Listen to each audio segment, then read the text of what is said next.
Ocarina of Time versus Breath of the Wild. Two generational classics, two of the most iconic representations of Hyrule, and two legendary heroes running around in green jumpsuits. On second thought, maybe just one green jumpsuit. Why are you blue? With Ocarina of Time and Breath of the Wild being massive generational leaps for each respective generation, it's finally time to throw them into the ring and see who claims the crown. Now, to ensure fairness, and with there being about 20 years between the release of both titles, I think it's only fair to take certain things into consideration when pitting both titles head to head. For example, clearly it wouldn't make much sense to have a graphical comparison due to the massive gulf in the tech advancements over the years. Other generalities in this vein will be taken into consideration in our scoring, and with that being said, these are the following categories both titles will be competing in: story, combat, weapon/abilities, temples, and side quests. So to kick us off, let's start with story. When it comes to gaming, or honestly most entertainment mediums, the story is what truly captivates an audience and elevates even a traditional hero's journey into a defining experience that will etch itself into the minds of players for decades to come. That's what the team behind Ocarina of Time seemed to fundamentally understand when crafting this narrative for this title and the cast within its world. After revisiting Ocarina over the last 2 weeks after not playing it for a decade plus, I gotta say, it still hits all the right notes. It took the traditional quest lines found in previous titles and was able to evolve it into a formula that's remained the blueprint for the series for the next 2 decades. And it was able to do that while providing a story full of iconic and memorable moments.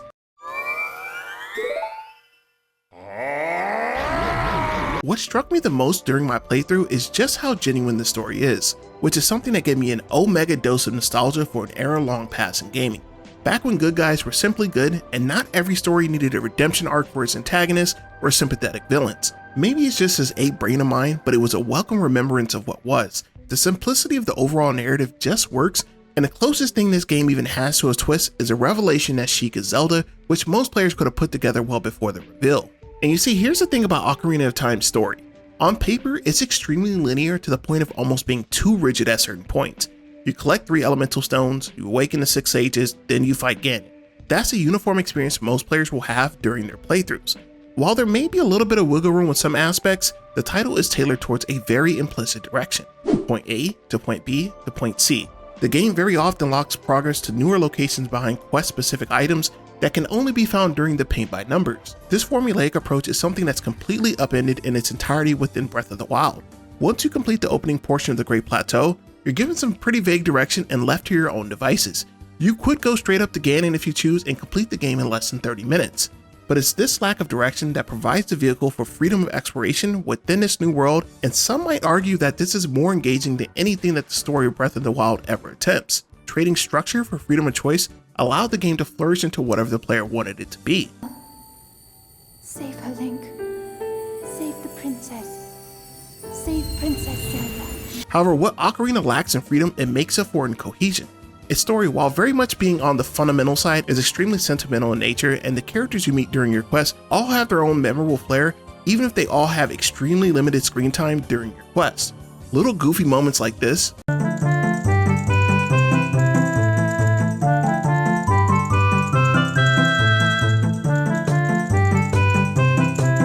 do a better job at conveying a character's personality than any of these flashbacks. And speaking of flashbacks, this is one of my primary gripes when it comes to the storytelling in the new age Zelda titles. Flashbacks are nothing new when being used as a narrative device and can add the necessary gravitas to make moments hit harder and can be used to help flesh out character motivations. What they shouldn't be used for is a primary storytelling vehicle in most games. In ideal scenarios, flashbacks should be utilized as supplementary material to what's happening in the here and now.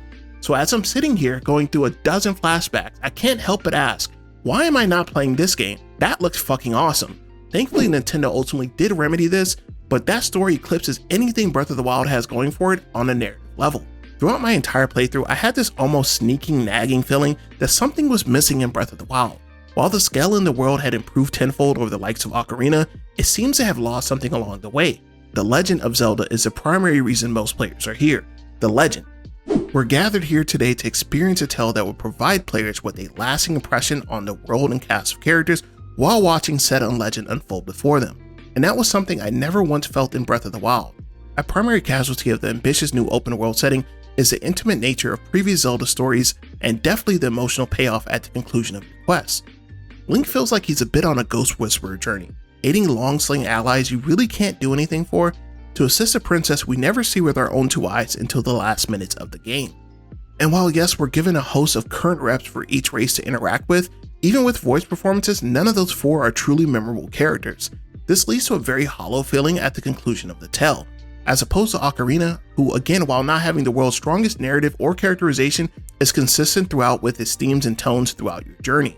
As you journey to each location and help resolve the woes of the denizens, it feels like you're truly building towards something meaningful, and by the time you arrive to confront Ganon, you can't help but feel swept up in the build-up to the final conflict. And the conclusion of the game is very bittersweet, with Link being sent to his child self and effectively being erased from all his companions' lives. Now compare this to Breath of the Wild, where its finale sees you essentially fight another Blight clone, followed by slaying a feral hog in a field. In my 3 full playthroughs, I felt nothing when I reached the conclusion of the journey. I did the thing, I guess, but its reward for the player's journey feels underwhelming and lacking in true substance. Winner, Ocarina of Time. Z-targeting, ladies and gentlemen, Z-targeting. The revolutionary targeting mechanic from Ocarina that transformed combat for all games that came after it. But is it still good in 2023? Outside of a few quirks, yes, I think it's still rather fantastic. The ability to hone in and keep the camera focused on one particular enemy is a godsend during combat. And crazy enough, it still performs better than some targeting systems released this year. However, it's not without its issues, and sometimes the camera would become straight up uncooperative, and it also removes the ability for you to move freely while locked on. Over the years, it seems that the complaints have kind of piled up that this makes combat a bit too easy, and thus this is why it was ultimately retooled within the franchise. Personally, I think that the combat in Ocarina is still pretty well executed despite a few quibbles. Most encounters feel challenging enough, and enemies all have specific strats necessary to overcome their defenses. The game never truly felt unfair, and most times simply re-evaluating my approach was enough to overcome any enemy. I think that the variety of weapons and items at your disposal help keep combat fresh throughout your playthrough, with one little exception: the big Goron sword. This thing is just a bit too cracked out and negates the difficulty from the remainder of the game, especially if you get it early on and you took the time to farm some additional hearts. It literally is just easy mode from that point on. Breath of the Wild, on the other hand, is a title with endless options when it comes to every facet of combat. By around the midpoint of the game, you start to feel like an absolute unstoppable god. Between your runes, weapons, and champions abilities, you have enough in the pot to cook up any opponent that dares square up to you. The developers seem committed to allowing every playstyle to flourish on the combat field. Everything from stealthy sneak strikes to frame-perfect parries and flurry rushes, all of the new additions make you consistently feel rewarded for studying opponent attack patterns and behaviors. All of that pales in condition to what I consider to be the biggest addition on the combat front: bullet time. By pulling out your bow mid-air, Link will freeze time in order to get some clean shots off. This relatively simple yet important tool is one of the best innovations baked into the combat of Breath of the Wild. So this one, while a bit close, has to go to Breath of the Wild and its numerous combat mechanics that open the door to a higher degree of player expression in each interaction. Runes are fucking awesome, but absolutely broken, and are probably one of the most fun aspects when it comes to Breath of the Wild. Their sheer versatility and application for everything from combat to problem solving really makes you feel slightly handicapped when going back to previous titles. But like most things when it comes to Breath of the Wild, there is a significant trade-off. This comes at the cost of having truly unique standalone weapons that you receive in dungeons. The fact that you receive all your abilities right at the beginning of the game also makes me question if it might have been better to get some of the runes in each divine beast in place of a traditional weapon. Now on the flip side, in Ocarina, we have some of the most iconic weapons to ever grace a series: the Megaton Hammer, Hookshot, Lens of Truth, and my personal favorite, the Hover Boots. Outside of the runes and absolute buffet of weapon choices, I have yet to find any weapon that gives me the same feeling of any of these in Breath of the Wild. Namely because despite how cool looking or powerful any weapon you procure is, none of them are destined to last for very long due to the newly implemented weapon durability system, which is something I personally believe was pretty poorly implemented in Breath of the Wild and was one of the primary sticking points as to why I never bothered to get the game for so long. It creates this very strange relationship with the playing audience. You never really want to use any of your super powerful weapons without that instant twinge of regret that you're wasting them, and as the game progresses, weaker weapons become completely useless in battle. You need to burn through a number of them just to take down a single white moblin. And I get that the main idea of this concept was to keep players motivated by continuously forging and exploring for new weapons, but I found that it often had the opposite effect on me. I found more often than not I was avoiding conflict at all costs to avoid burning my inventory. It would have been nice to have another option to keep some of these weapons permanently, whether by reinforcing them by way of a smith shop or upgrading them like armor sets. This sticks out to me as a glaring missed opportunity for this title. But hey, at least we have champion abilities, which honestly really elevate our young hero to lore-accurate Link status. They change the fabric of the game so much that it feels like a hack of some type. In particular, Urbosa's Fury pretty much shreds even the most badass opponents in the game and makes Guardians a real cakewalk. And Rivali's Gale changed my entire traversal strategy from the moment I got it, and is still missed quite dearly in the title's successor. So in the end, while the durability system makes even the coolest weapons in Breath of the Wild complete fodder, its rune and champion abilities make you feel immensely powerful throughout your playthrough. But are they on the same level of Ocarina of Time's legendary weapons? I have to say that this one is a perfect tie. Both offer unique and compelling options that enhance the gameplay in both titles in a significant fashion. Ocarina of Time has temples, Breath of the Wild does not. Point goes to Ocarina. Moving on. Okay, but real talk, the short mini temples that young Link has to conquer to get the elemental stones straight up clears anything present in Breath of the Wild outside of some of the DLC content. The dungeon design present in Ocarina of Time is, in a word, exemplary. It starts off by offering basic ideas that are ingratiated throughout the remainder of the dungeon, whilst continuously layering in new ideas and problems right up until you reach the boss room. It offers a constant test for the player to solve puzzles in an intricate manner and consistently think of an intuitive way to overcome them. And this is true for every single temple except one. The one that has plagued gamers for decades. The Water Temple. Now funny enough, they actually went out of their way to make it easier in their 3DS version, but I've come to the conclusion that it's just truly poorly designed. The main gimmick of the Water Temple is that you have 3 different water levels that can be shifted by Link, and that's a pretty sound premise. But the execution really makes me want to gouge my eyes out. Switching water levels in an attempt to get into a room to be greeted by a door that you need a key for, now you gotta go back and readjust the water level to get into the room to get a key. And then after you get the key, you might have the wrong water level. You gotta reset it again, it needs to be this high. Now in their defense, they did try to make it a bit easier for the player by adding color effects and markers as well as water level signs, but it's still just a 3-tiered maze of absolute misery. And whoever designed this gimmick on the way to the final dungeon boss needs to be barred from reproduction right. But the delicious frosting on top for most temples is how most of them use their unique elemental theme, and each come with a dungeon item that becomes essential towards completing it. And I can't neglect to mention, the soundtrack for each temple perfectly accentuates the atmosphere for each respective dungeon.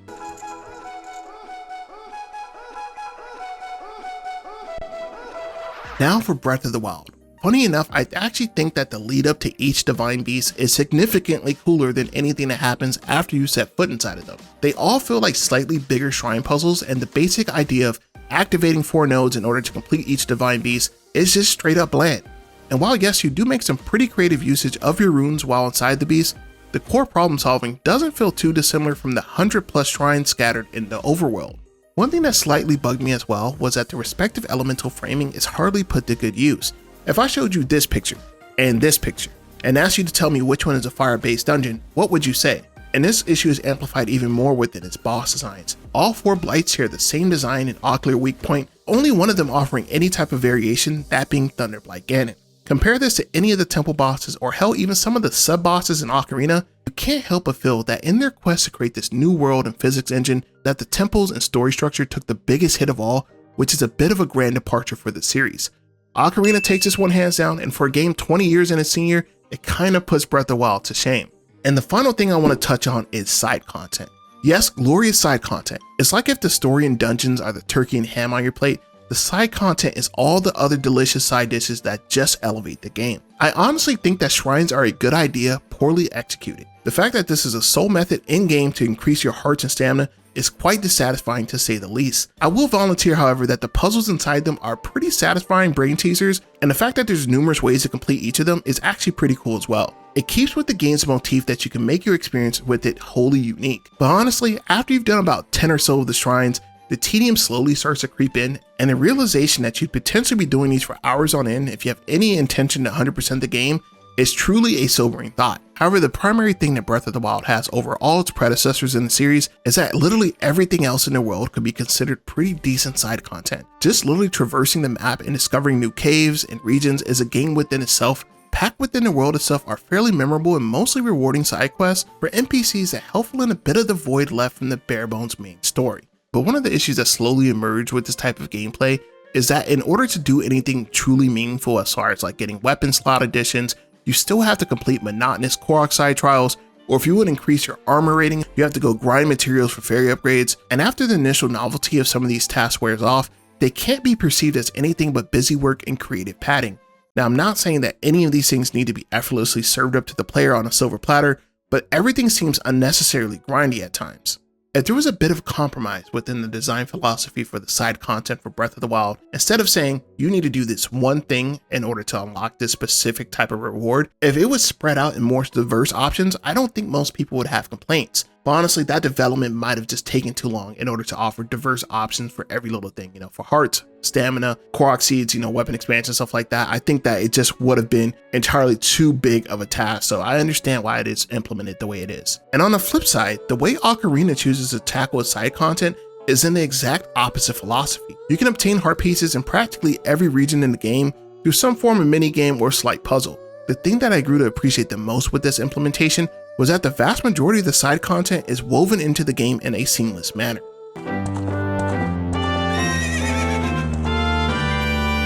Or even with the game's primary side quests, the Gold Skulls, they're placed throughout the game to collect in a very organic manner without breaking the pacing of the game.